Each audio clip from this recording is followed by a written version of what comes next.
తంబళ్లపల్లి మాజీ TDP incharge Jayachandra Reddy సంచలన వ్యాఖ్యలు చేశారు. తాను ఎలాంటి తప్పు చేయలేదని, అందుకే తనకు భయం లేదని స్పష్టం చేశారు. నకిలీ మద్యం తయారీ విషయంలో తనపైన అసత్య ఆరోపణలు చేస్తున్నారని ఖండించారు. ఆయన ఈ ఆరోపణలతో పార్టీ నుండి తనను సస్పెండ్ చేసిందని, పెద్దల నిర్ణయమే శిరోధార్యమని పేర్కొన్నారు. త్వరలోనే ఎక్సైజ్ శాఖ విచారణలో నిజాలు నిగ్గుతేలి తాను కడిగినటువంటి ముత్యంలా బయటకు వస్తానని ధీమా వ్యక్తం చేశారు. కార్యకర్తలు అధైర్యపడవద్దని, తాను ఎల్లప్పుడూ నియోజకవర్గ ప్రజల అభివృద్ధికి కృషి చేస్తానని తెలిపారు. రోజున ఏదైతే పార్టీ అధిష్టానం ఈ లిక్కరు, ఈ కల్తీ మద్యం దాంట్లో తెలుగుదేశం పార్టీ నాయకులైన నన్ను, కట్టా సురేంద్రరావు కూడా ఏదన్నా సంబంధం ఉందా అనే అనుమానంతో మా ఇద్దరిని పార్టీ సస్పెండ్ చేయడం జరిగింది. పెద్దల నిర్ణయమే శిరోధార్యం.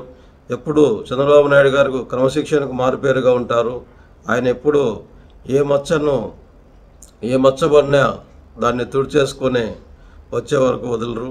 నేనే తప్పు చేయలేదు కాబట్టి నేను ఇంతే నిశ్చింతగా ఉన్నా.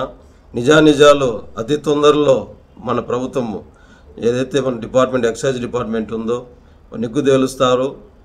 మీ బిడ్డగా మీ ముందరికి అతి తొందరలో ఈ కేసుది సంబంధం లేదనే విషయాన్ని మీరు అతి తొందరలో దాన్ని చూస్తారు. ఎవరు అధైర్యపడద్దు.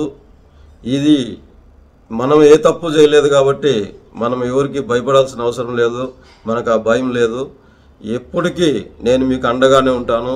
ఎప్పటికీ నేను నియోజకవర్గంలోనే ఉంటాను. ఎప్పటికీ ఇప్పటి వరకు ఎట్లున్నాను ఇంకా ముందు కూడా ఇట్లనే ఉంటాను.